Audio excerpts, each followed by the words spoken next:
Lola, baby, do you need that prize money that bad? Or is this Stockholm Syndrome? Because I'm not understanding your reaction to seeing your man in 4K. Okay? Even the girlies are worried. And Mara, this is the second episode you've had your foot on Simba's neck, and I'm here for it. Thank you. But let's get into this episode recap. It starts off with Jasmine saying how, she's kind of liking that Cav is outside suffering because, he slept on the day beds. Whatever. Then it cuts to Cav outside talking about the sleep on that bed. Jasmine, baby, I don't think he suffered. But I'm so sorry. Julia calling out the fact that Cav did not tell Charlene he was sleeping outside. Where is the communication? How is your couple not knowing that you're sleeping outside? You're a boy. We also see Aiden complain because he ain't get kisses in the bed 2 days in a row. But y'all see he made that coffee though. Oh, okay. So you know her coffee order now. Now, Julia and Lola, this is a lost cause, but Julia tried to explain her side again. Lola saying, she's not trying to have the conversation. Like, she's over it. Julia says she wanted a sorry. Lola says she's not sorry though. She said, you know what?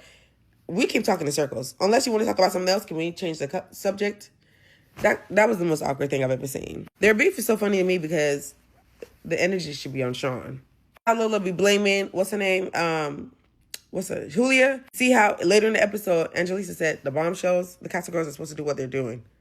Put it on the guys, okay? The man asked for a test, he got a test. And you mad at the girl? You mad at the test? Come on now. Aiden, of course, telling Cav he don't want him to cut things off with Charlene. Basically, don't put all your eggs in Jasmine's basket, okay? Y'all know Cav listens to everything his brother says. I mean, it was shown on movie night. We'll get to that later. But Cav and Charlene have this talk. He's apologized because he felt like he made a hasty decision, saying that he wants to just fully focus on Jasmine. Like, obviously, she'll still be his number one, but he's going to be open to talking to Charlene and whatnot. But he also knows that Jasmine not really going to be okay with it, okay? Then we have Mara and Simba.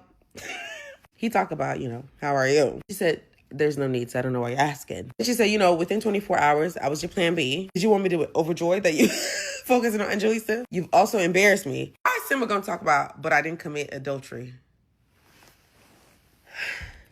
He apologized again. She was like, thanks for apologizing again. But looking at you, I'm just irritated. Hearing your name, I'm irritated. Your aura is irritating. Your face is irritating. Your voice is irritating. After someone has said all that to you, what would give you the audacity or the delusion to ask for a hug? This said, no, give me a fist bump and even an air one because I don't even want to touch you. Baby, I cackled. Then we get the little text for movie night. As we talk about, 4K run the tapes for real. Baby, the way production has had you, don't talk too quick now. They got missiles for you. She said that and the saxophones were getting louder for me on her behalf. Av, of course, said when it's time for movie night, he said he wants to see the affair unfold. He got some unfolding. He showed the heart rate challenge with Jasmine saying how she wanted that man. Well, she asked the man if he was going to spit in her mouth. And then also Sean's too early to get exclusive. The girl said Cav overreacted about the whole thing. He's still standing by it. The girls just feel like it's kind of hypocritical because you getting mad about little things when you went to Casa and did a number, okay? Then next we have the affair, Lorenzo and Jasmine. It's multiple chats with them flirting.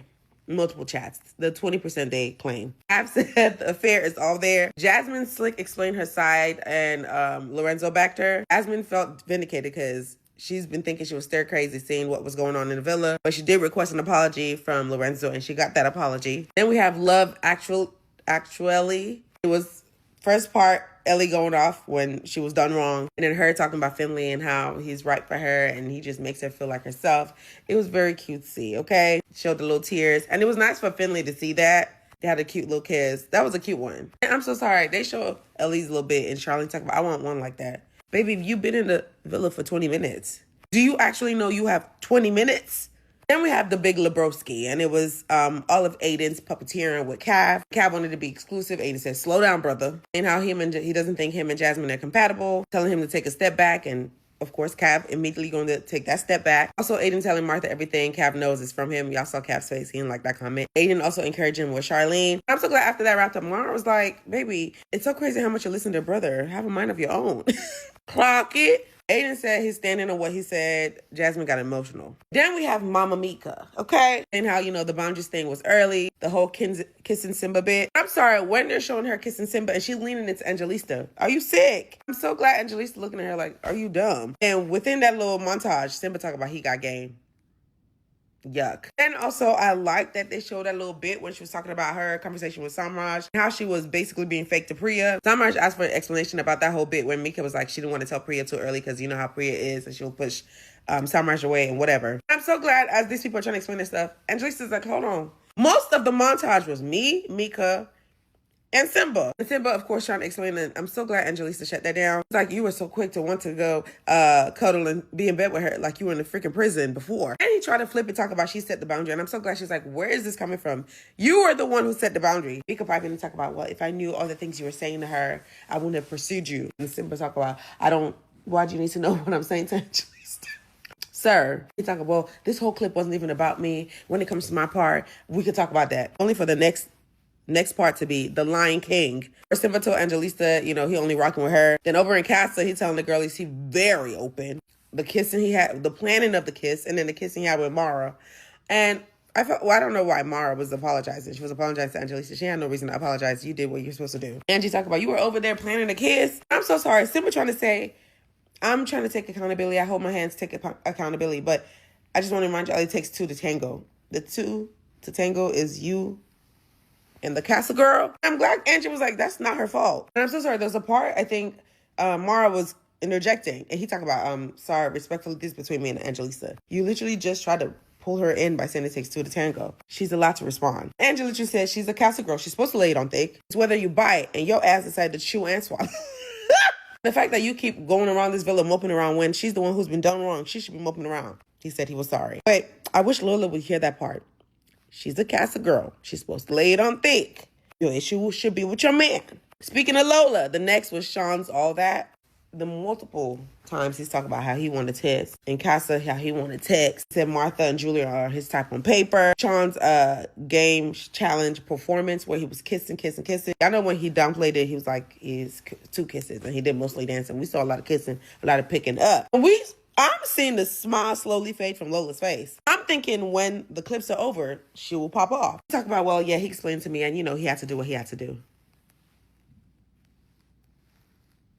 And all the girls are like, baby, that did not look good. Sean talk about, well, yeah, I talked to Cav after and I was like, I wish I didn't do it. I didn't enjoy it. I'm so glad Julia was like, oh, that's so crazy. It really looked like you didn't enjoy it. And that got some laughs because, yeah, you're a joke. I think maybe she had told the girls back when the challenge was happening that if he picks up a girl, like she'd be very pissed off. So you're seeing in 4K, he picked up a girl. Now you're moving to goalposts, talk about, yeah, we talked about everything. Had we not talked about it, like, I would definitely be livid. You won that money. You trying to play a game. I hope they better not win. I'm so sorry. Fake. I still don't believe it. So sorry. Then we have Princess Jasmine Diaries. I'm so sorry. It was not a good look. Ben said the whole plotting to try and bring Jordan back was weird.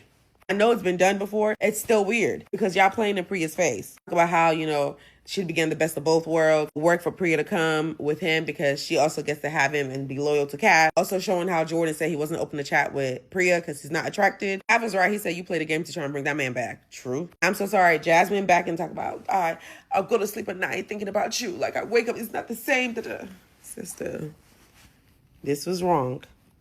Point blank. Like Cav not shit for what he did. But this little thing, this little scheme you and Mica were helping up was not good. Like she said with Cav, she had a problem with how he reacted. She didn't care like how he brought somebody back. She talked about if he wanted to come back and make things exclusive, she would have done that.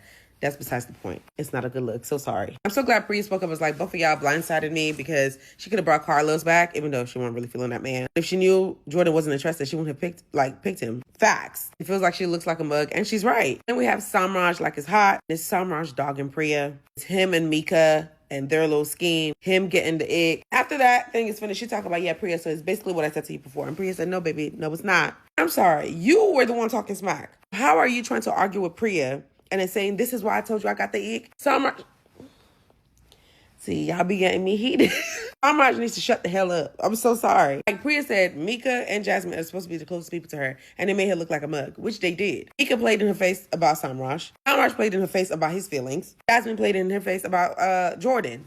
But if I'm being real, Priya didn't cry enough. Priya should have cried and milked that, because I need y'all to feel bad. Sometimes you got to activate the tears, and she should have activated them. I just feel like Mica didn't get enough lashings for me. I would have done more. But yeah, nah. I can't wait for the rest of the movie night. I don't know who else is left to get in trouble.